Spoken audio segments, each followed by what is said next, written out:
Sa Hunyo o Hulyo, planong simulan ng Department of Public Works and Highways ang long-term rehabilitation ng Maharlika Highway. Sa ngayon, pinamamadali muna ng DPWH ang pag-aalis ng mga harang sa kalsada para sa Holy Week. 16 billion pesos ang kakailanganing pondo para sa long-term rehabilitation. May mga kinuhang foreign consultant mula Japan at Korea kaugnay nito. Gagamit din daw ng akmang teknolohiya. Only big contractors can join the bidding. Hindi pwedeng haw-saw. Hindi pwedeng maliliit. We will require that whoever bids for Maharlika Highway need to have equipment like this. Hindi na pwede yung mano-mano.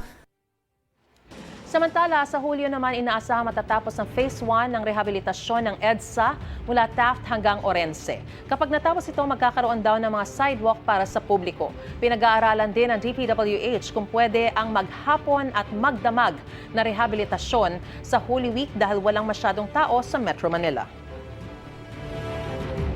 Igan, mauna ka sa mga balita, mag-subscribe na sa GMA Integrated News sa YouTube para sa iba't ibang ulat sa ating bansa.